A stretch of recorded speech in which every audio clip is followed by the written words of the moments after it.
เห็นฝั่งตรงข้ามนู้นไหมครับผมนั่นคือพระทุตังคเจดีย์เป็นเจดีย์สีขาวสวยมากครับผมตรงนี้เป็นวิหารสุทธิธรรมรังสีครับผมเอาจริงๆเนี่ยผมก็เคยมาวัดอโศการามแล้วครั้งหนึ่งครับผม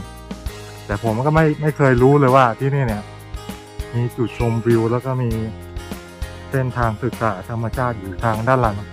งของวัดเนี่ยบรรยากาศดีมากครับผมจุดชมวิวด้านหลังวัดอโศการามโอ้โหดูทะเลดูแสงแดดบรรยากาศดีมากครับผม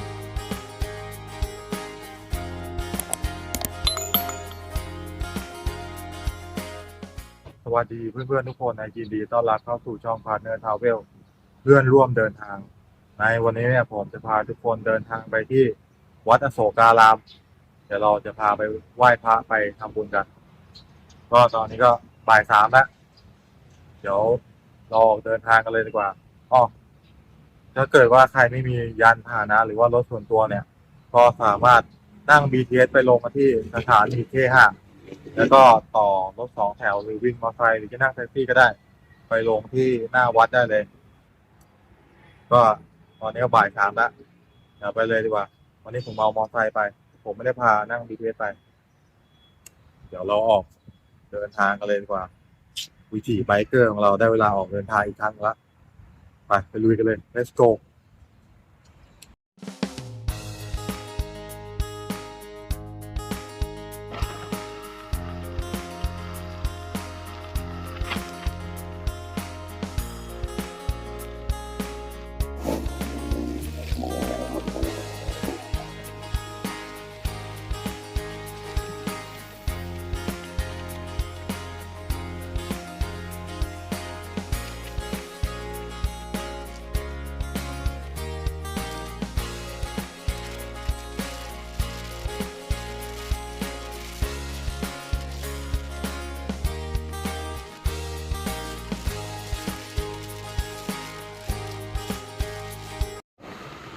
ตอนนี้ผมก็มาถึงปากทางเข้าวัดแล้วนะครับผมเดี๋ยวเราจะขับเข้าไปประมาณสัก100 เมตรได้ครับผม100 เมตร200 เมตรได้จะถึงแล้วครับผมเนี่ยบรรยากาศสองข้างทางจะเต็มไปด้วยร้านค้าร้านขายของมีหอพักครับผมก็ถ้าใครไม่อยากเดินเนี่ยหน้าปากซอยเนี่ยมีวินมอไซค์ครับผมสามารถใช้บริการได้ถึงแล้วครับผมวัดอโศการามนี่เราเลี้ยวขวาตามรถนี้ไปถึงแล้วตอนนี้ผมก็มาถึงวัดอโศการามมาแล้วนะครับผมตอนนี้ก็เป็นเวลาบ่าย3 โมงครึ่งแล้วเดี๋ยวเราไปเดินดูด้านในกันดีกว่าเห็นว่ากันว่าที่นี่เนี่ยมีเจดีย์ที่สร้างเสร็จขึ้นมาใหม่เนี่ยสวยงามมากเดี๋ยวเราเดินเข้าไปดูด้านในกันเลยดีกว่าไปวัดเนี่ยปิด6 โมงนะครับผม6 โมงเย็นเนี่ยไม่ให้คนเข้าแล้วเปิดตั้งแต่8 โมงถึง6 โมงเย็นเดี๋ยวเราเดินเข้าไปดูด้านในกันเลยดีกว่าไป let's go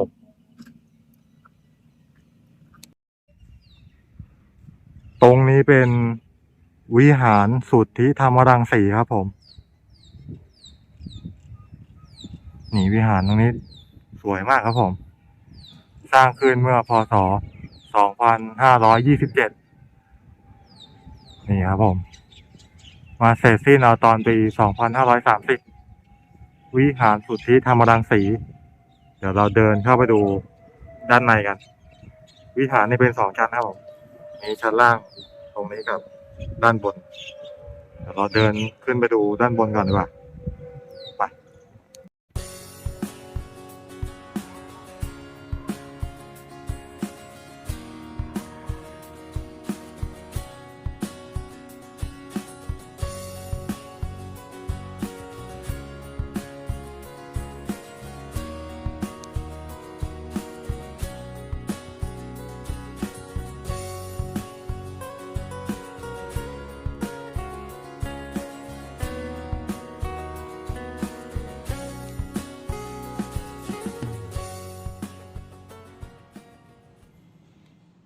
ประตูทางเข้า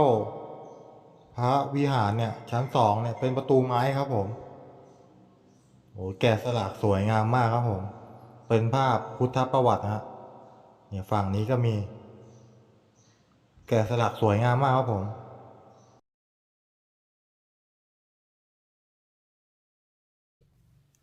ก็ด้านในพระวิหารเนี่ยเป็นสถานที่ปฏิบัติธรรมที่สงบมากครับผมเมื่อกี้ที่ผมถ่ายให้ดูเนี่ยก็จะเห็นมีผู้มาปฏิบัติธรรมมานั่งสมาธิกันที่นี่สงบมากครับผมตอนนี้ก็เป็นเวลาบ่าย3:40แล้วใกล้จะ4 โมงเย็นแล้วเดี๋ยวจะได้เวลาที่พระสงฆ์เนี่ยจะมาทำวัดเย็นแล้วเดี๋ยวเราต้องออกจากพระวิหารนะเดี๋ยวผมจะพาเดินข้ามไปฝั่งนู้นที่เป็นพระเจดีย์สร้างใหม่สวยงามมากครับผมเป็นเจดีย์สีขาวเดี๋ยวเราเดินลงไปดูฝั่งนู้นกันดีกว่าไปเดี๋ยวก่อนจะไปดูเจดีย์ฝั่งนู้นเนี่ยเดี๋ยวผมจะพาลงมาดูชั้น 1ก่อนเมื่อกี้เราอยู่ชั้น 2ให้ผมเดินอ้อมมาลงตรงชั้น 1แล้วบันไดบริเวณพระเจดีย์เนี่ยเอ้ยไม่ใช่พระวิหารเนี่ยมีหลายทางมากครับผมเดี๋ยวเราเดินเข้าไปดูด้านในชั้น 1ก่อนที่ไปดูเจดีย์เดี๋ยวผมพาเดินเข้าไปด้านในลุยกันเลยดีกว่านี่ผมอยู่ชั้น 1แล้วเดี๋ยวเดินเข้าไปด้านในกัน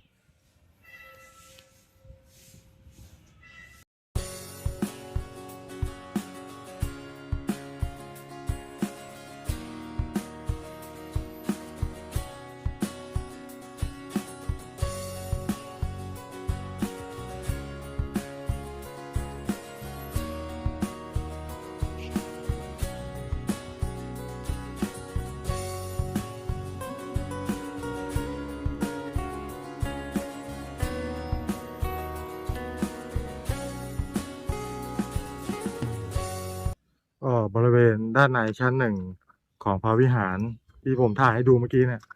เป็นสถานที่ปฏิบัติธรรมแล้วก็มีจุดถวายสังฆทานด้วยมันเป็นสถานที่ที่สงบมากจนผมไม่กล้าใช้เสียงเลยได้แต่ถ่ายให้ดูเมื่อกี้นี้วัดนี้เป็นวัดใหญ่แต่ว่าเป็นวัดที่สงบมากครับผมเป็นวัดที่สงบน่ามาปฏิบัติธรรมมากครับผมนี่ด้านซ้ายผมนี่เป็นพระเจ้าอโศกมหาราชนี่ครับผมตรงนี้เป็นรูปปั้นเป็นศาลของพระเจ้าอโศกมหาราชครับผมนี่ฮะเป็นกษัตริย์ที่เป็นชาวอินเดียนะแต่ว่าผมก็ไม่ค่อยแน่ใจว่าความเป็นมาของวัดนี้เนี่ยเกี่ยวอะไรกับท่านหรือเปล่าเนี่ยด้านหน้าศาลก็จะมีที่สำหรับจุดธูปจุดเทียนด้วยแล้วก็จะมีสิงโตครับสิงห์เนี่ยเป็นสัญลักษณ์ของพระเจ้าอโศกเลยครับจะมี2ตัวซ้ายขวาโอ้ยย้อนแสงหน่อย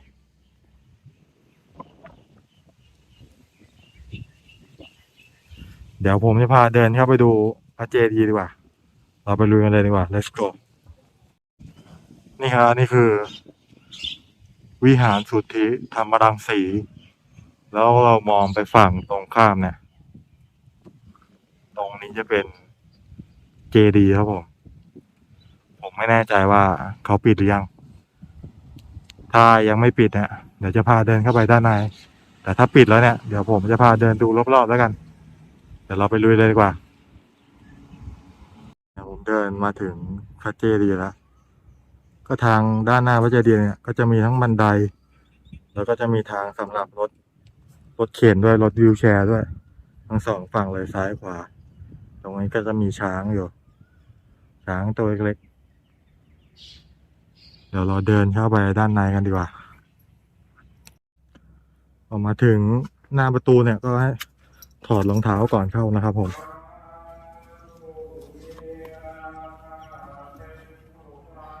หลายๆคนที่มาที่เนี่ยเปิดประตูไม่เป็น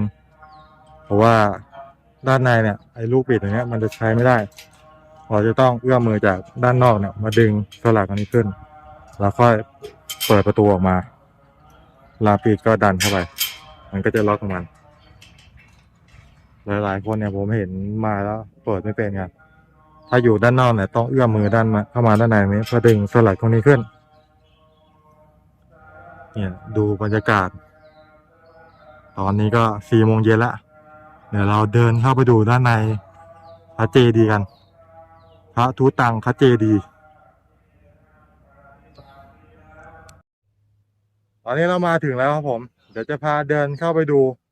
พระทูตังคเจดีย์อยู่ด้านหลังผมเนี่ยเป็นเจดีย์สีขาวสวยมากครับผมเดี๋ยวเราเดินเข้าไปดูด้านในกัน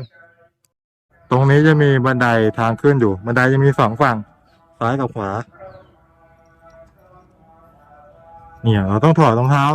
เดินเข้ามานะครับผมเดี๋ยวเราดูที่ชั้นแรกก่อนเลยดีกว่าไม่ใช่สิอันนี้เป็นชั้น 2แล้วนี่เขาเขียนป้ายอยู่แต่ว่าผมเพิ่งเดินขึ้นมาได้ชั้นเดียวนะข้างล่างมันก็เป็นพื้นละตรงนี้เขาเขียนว่าชั้น 2อ๋อไม่ใช่ชั้น 2อยู่ด้านบนนู้นชั้น 2จะมีรูปหล่อและอาฐิครูบาอาจารย์อยู่ชั้น 2แล้วเดินขึ้นไปด้านบนนี้ผมเข้าใจผิดเดี๋ยวเราเดินดูชั้น 1ก่อนเดินเข้าไปดูด้านในมีอะไรบ้างเนี่ยบรรยากาศด้านในชั้น 1เลยเงียบมากครับผมเป็นสถานที่ปฏิบัติธรรมให้เราได้มานั่งสมาธิข้างในก็จะมีพัดลมบริการให้เราด้วยครับผมนี่ในนี้เขาเขียนว่าเวลาเปิดเนี่ย8 โมงถึง5 โมงเย็นถ้าเป็นเสาร์อาทิตย์เนี่ยจะเปิดตั้งแต่8 โมงถึง5 โมงครึ่งครับผมเดี๋ยวเราเดินดูรอบๆดีกว่าก็รอบๆบริเวณทางเดินชั้น 1เนี่ยก็จะเป็นเครื่องลายคามเนี่ยเยอะมากครับผมเนี่ยผ่านเดินดูเครื่องลายคามเก่าๆเนี่ยนี่ครับผม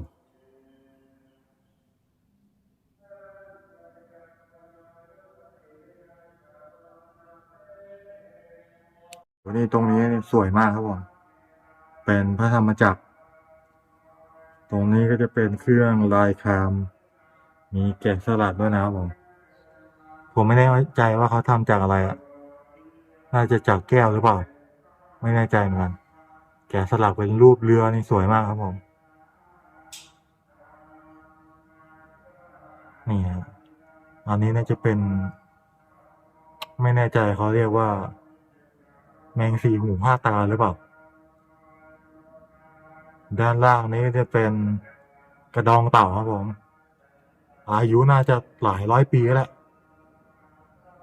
กระดองเก่ามากครับผมใหญ่ด้วยเนี่ยเทียบกับฝ่ามือผมเนี่ยกระดองมันใหญ่มากครับผมก็บริเวณชั้น 1เนี่ยก็จะเป็นทางเดินจะเป็นที่ทางเดินที่ปฏิบัติธรรมไปรอบๆอย่างนี้เลยเป็นทางเดินไปด้วยเป็นที่ปฏิบัติธรรมด้วยแล้วก็รอบๆทางเดินเนี่ยก็จะมีพระพุทธรูปและพระอริยสงฆ์เนี่ยที่อยู่รอบๆนี้เลยให้เราได้สักการะบูชากัน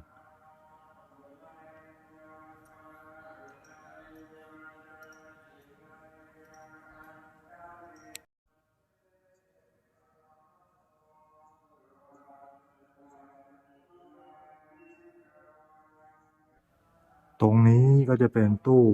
เก็บคัมภีร์พระไตรปิฎกครับผมนี่เยอะมากครับผมในนี้ก็จะบันทึกวินัยสงฆ์ห้ามทำอะไรบ้างควรปฏิบัติอย่างไรบ้างครับผมน่าจะแปลเป็นไทยแล้วนะครับดูจากสันของปกหนังสือเนี่ยน่าจะแปลมาเป็นภาษาไทยแล้วครับผมเนี่ยครับเดี๋ยวเราไปเดินดูกันต่อดีกว่าตอนนี้ผมกำลังเดินขึ้นไปชั้น 2ครับผมกำลังเดินขึ้นมาชั้น 2ของพระทูตังคเจดีย์ เดี๋ยวเราเดินดูรอบๆกันก่อน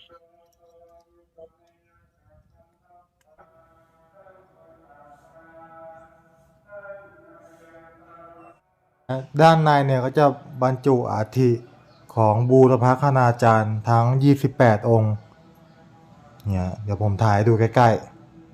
ๆอันนี้ของหลวงปู่ชอบอันนี้หลวงพ่ออ่อน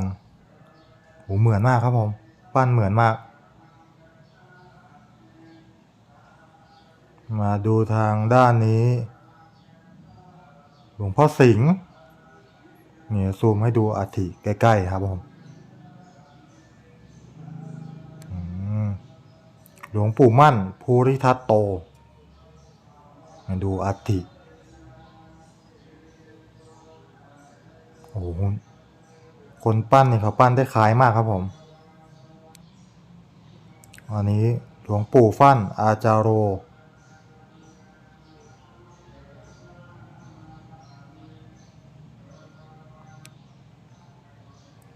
นี่หลวงปู่แหวน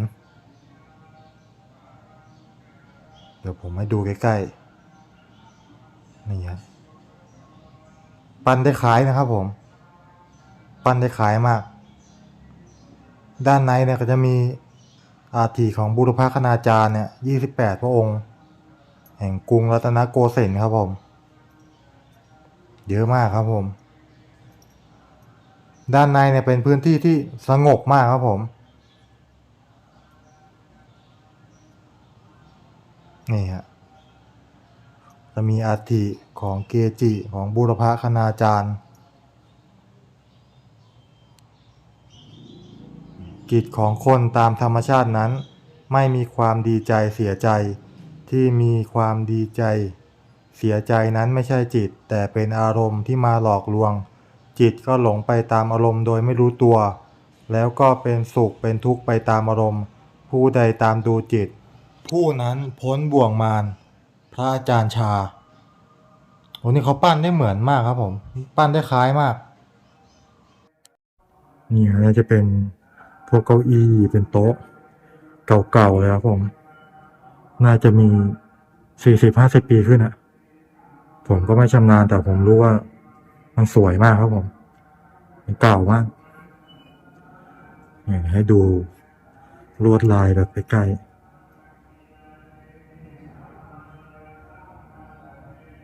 สวยงามมากครับผมก็บริเวณด้านในชั้น2เนี่ยก็จะบรรจุพระอัฐิธาตุของบูรพคณาจารย์ทั้ง28องค์แห่งกรุงรัตนโกสินทร์ด้านในจะเป็นสถานที่ที่สงบ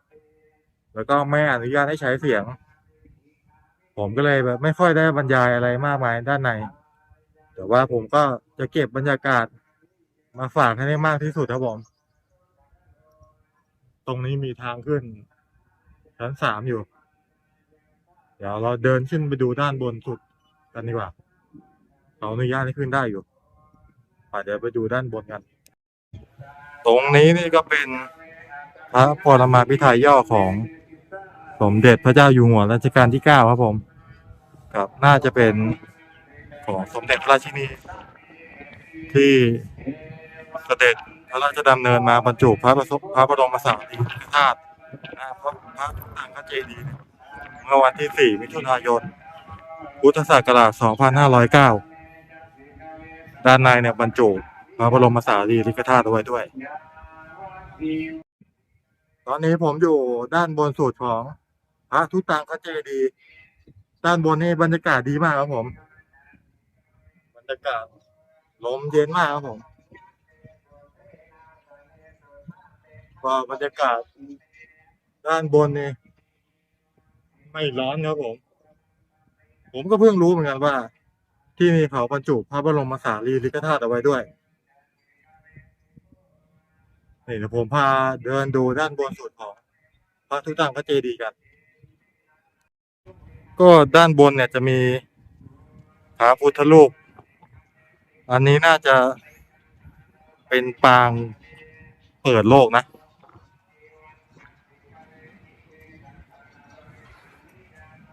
ด้านในนี้มี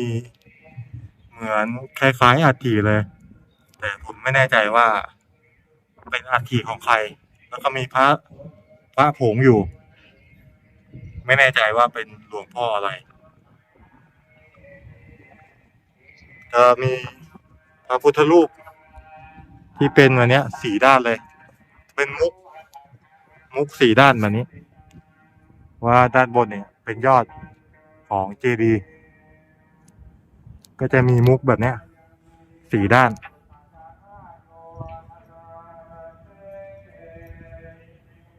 นี่ด้านหนึงครับ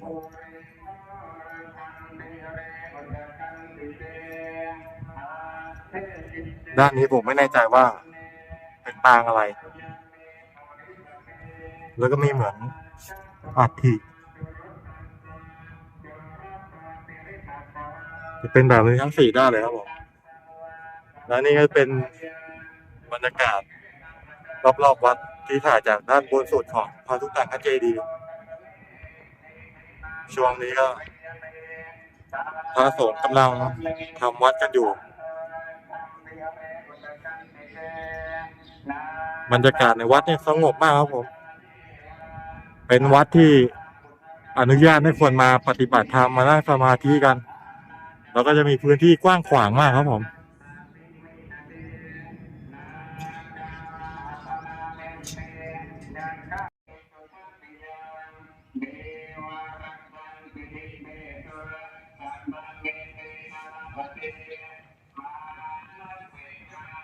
เจอเจ้าถิ่นแล้วครับผมโลตรงนี้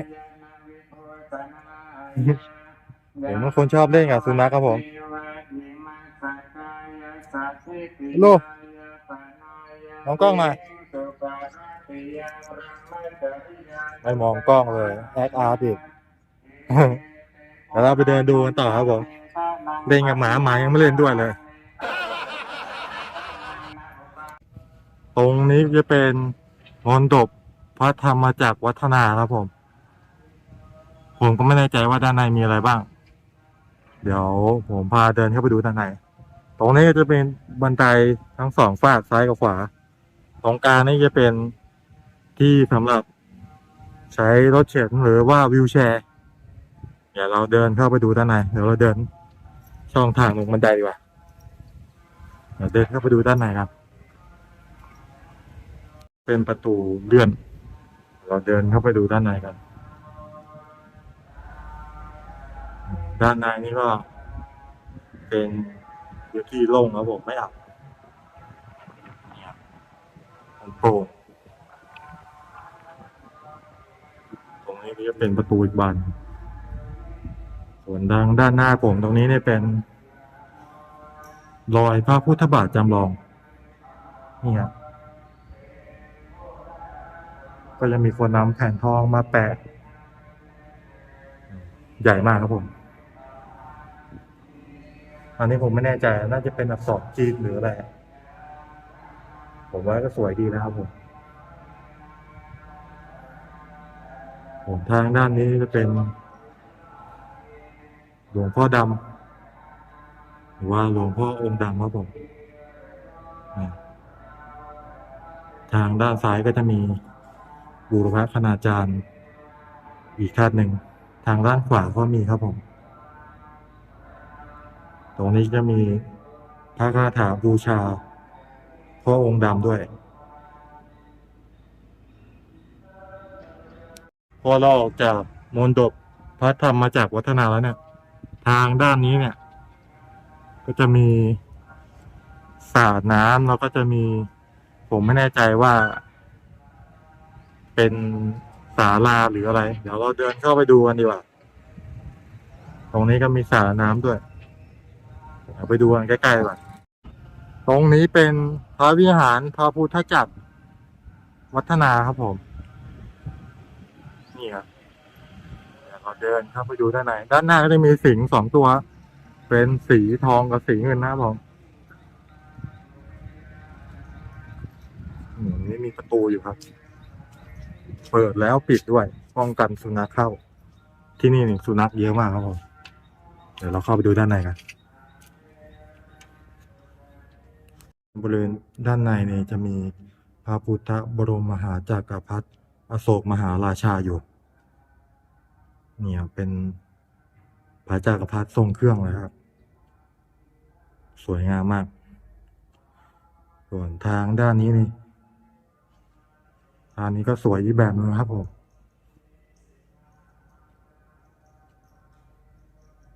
ด้านในก็จะเป็นพื้นที่ให้คนมา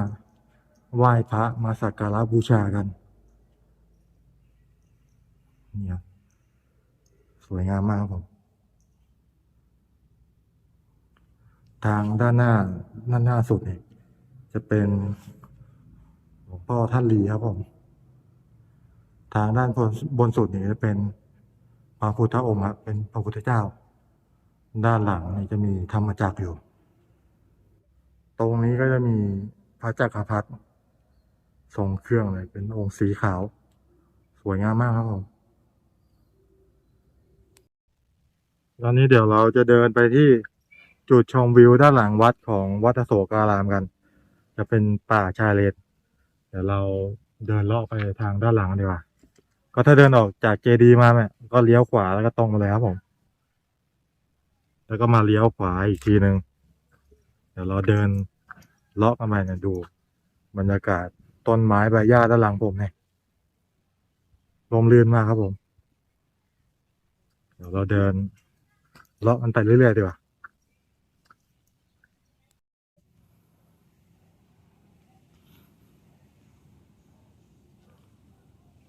เนี่ยเราเดินเข้ามาเรื่อยๆเนี่ยจนมาถึงสุดทางตรงเนี้ยที่เป็นป้ายซอยหนึ่งอ่ะเดี๋ยวเราเลี้ยวซ้ายเข้าไปทางนี้เลยทางด้านนี้จะมีซอยเล็กๆด้วยเดี๋ยวเราเดินเข้าไปทางนั้นเราจะไปจุดชมวิวไปดูป่าชายเลนหลังวัดอโศการามกันเนี่ยหลังจากที่เรามาถึงเส้นทางที่จะเดินเข้าไปอยู่หลังวัดเนี่ยตรงนี้นี่เขาห้ามนำรถจักรยานยนต์เข้าไปนะถ้าจะเข้าไปอย่างนี้ก็ต้องเดินเข้าไปเดี๋ยวเราเดินเข้าไปด้านในดีกว่าไป let's go เอาจริงๆนี่ผมก็เคยมาวัดอโศการามแล้วครั้งหนึ่งครับผมแต่ผมก็ไม่เคยรู้เลยว่าที่นี่เนี่ยมีจุดชมวิวแล้วก็มีเส้นทางศึกษาธรรมชาติอยู่ทางด้านหลังของวัดก่อนผมจะมาเนี่ยผมเข้าไปศึกษาไปดูใน YouTube บ้างไปดูใน Google บ้างผมก็เลยรู้ว่าที่นี่มีจุดชมวิวแต่ผมก็ไม่เคยมาไม่ใช่ไม่เคยมาเคยมาแล้วแต่ว่าไม่ได้ศึกษาก่อนก็เลยพลาดสิ่งดีๆไปวันนี้ก็เลยอยากจะมานำเสนอให้ได้ดูเนี่ยเป็นเส้นทางศึกษาธรรมชาติเป็นป่าชายเลนด้านในก็จะมีจุดชมวิวอยู่ฮะเดี๋ยวผมจะพาเดินเข้าไปด้านในเนี่ยดูบรรยากาศรอบๆตัวผมตรงนี้เป็นป่าชายเลนทั้งหมดเลยครับผมเป็นอยู่ที่บางปูวัดอโศการามบรรยากาศด้านในนี่ร่มรื่นมากครับผมเดี๋ยวไปดูด้านในดีกว่านี่พอเดินเข้ามาด้านในนี่อันนี้ใกล้ถึงแล้วครับผมเราจะเจอป้ายตรงนี้อยู่ตรงสี่แยกนี่จุดชมวิวทะเลนี่ตรงไปด้านนู้นเดี๋ยวเราเดินตรงเข้าไปดีกว่าไปดูจุดชมวิวทะเลก่อน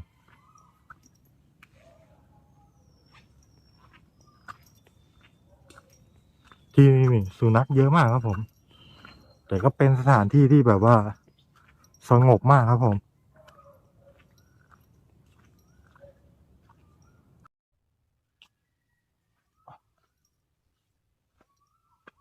ก็จุดชมวิวบริเวณด้านหลังวัดอโศการามเนี่ยปิด6 โมงครึ่งนะครับผม6 โมงเย็น6 โมงครึ่งแต่ทางวัดเนี่ยปิดไม่ให้เข้าตั้งแต่5 โมงนะครับผมแต่ว่าจุดชมวิวเนี่ยเรายังสามารถมาได้ว่าขอบคุณครับจุดชมวิวด้านหลังสวยงามมากครับผมบรรยากาศดีมากครับผมร่มรื่นมากนี่อันนี้มีโขดหินด้วยบรรยากาศดีมากครับผม ร่มรื่นมากบรรยากาศบริเวณป่าชายเลนด้านหลังวัดอโศการามครับผม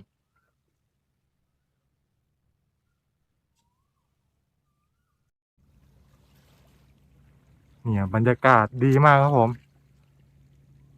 จุดชมวิวด้านหลังวัดอโศการาม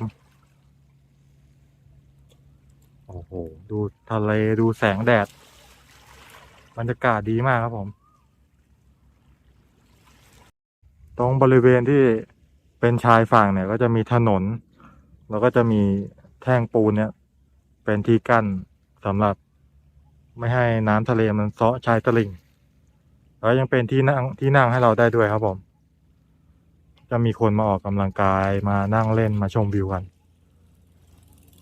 เนี่ยมีนักท่องเที่ยวมาปั่นจักรยานเล่นกันครับผมบรรยากาศที่นี่ดีมากครับผมบรรยากาศสุดจริงๆครับผมสวยงามมาก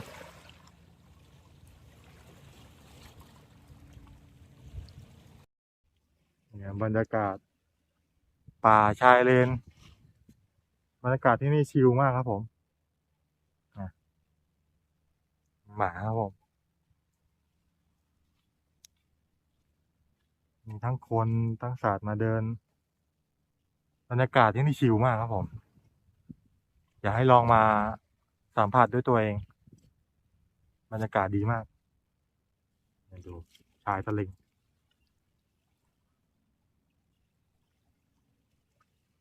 หายเหนื่อยครับผมเดินเข้ามาก็น่าจะประมาณสัก500 เมตรได้ผมว่าไม่แน่ใจน่าจะเดินมาจากเจดี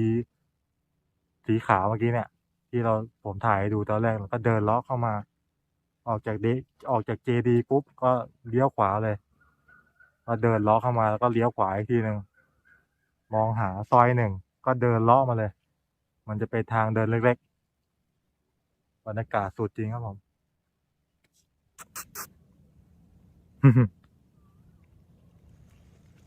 ลูกนี่หันมองกล้องหน่อยเล่นกับหมาหมาก็ไม่เล่นด้วยครับนี่